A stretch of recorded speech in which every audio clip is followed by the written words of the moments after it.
Man, it feels just like yesterday. Ja was going crazy against the Warriors in the second round of the playoffs. And before he got injured, it looked like the Grizzlies could have a real chance of beating them. It seemed everything was up from there for Ja. But after incidents with firearms causing Ja to be suspended multiple times, a disappointing playoff exit, a season where Ja only played 9 games because of suspension and injury, now you fast forward to what's going on now and everything is a mess. Ja's having the worst season since his second year in the league. The Grizzlies fired their coach right before the playoffs, and simply there is no other way to put it. Ja is at a pivotal point of his career. For one, Ja is always dealing with nagging injuries, whether that is ankle and thigh issues. Back injuries have become a reoccurring issue as of the past year. And he's always dealing with some form of knee, hip, shoulder, and hamstring injuries. A lot of these injuries are related to his playstyle. All of that incredible stuff Ja does, driving to the rim or flying in the air, is great, don't get me wrong, but also the hard hits and landings those plays cause take a toll on his body. Ja's more prone to the injuries he's had because he's a smaller guy with a slim frame.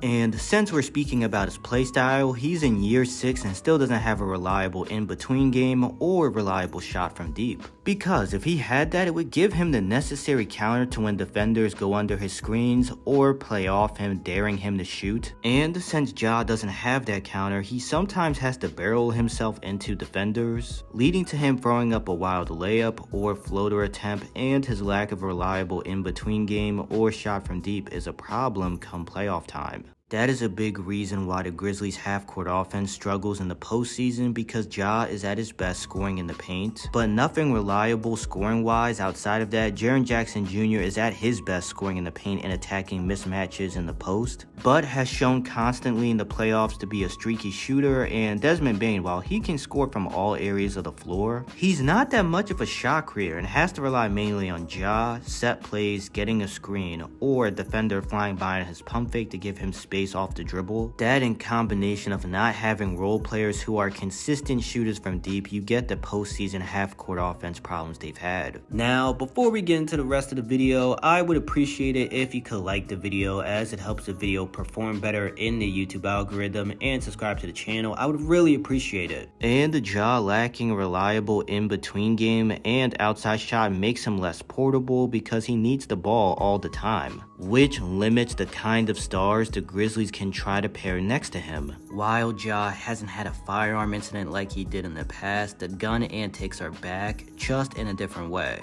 In a game against the Warriors, Ja did a pointing a finger gun motion, responding to Buddy Hield doing it to him, which led to the NBA doing an investigation, and they gave Ja a warning. So you think this probably doesn't happen again, but not even 2 days later, Ja does it again in a game against the Heat. This isn't the first time showing Ja does not learn his lesson, because him not learning his lesson is why he got suspended 8 games and 25 games for his 2 firearm incidents on IG Live a few years ago. Ja is about to enter the start of his prime, and he should be leading the Grizzlies to deep playoff runs and being the face of the franchise like he was drafted to be. But with Ja not improving in certain aspects of his game, nagging injuries, his latest antics that are not a big deal to me but do show he's not learning his lesson, so maybe Ja won't end up being the player he has all the talent and potential to be, but I still believe Ja can be that player. But he's reaching that pivotal point where he has to show if he can be that guy consistently sooner rather than later. I appreciate you watching the video. Don't forget to like the video and subscribe. Let me know in the comments your thoughts about Ja and if he's reaching a pivotal point of his career. See you on the next one.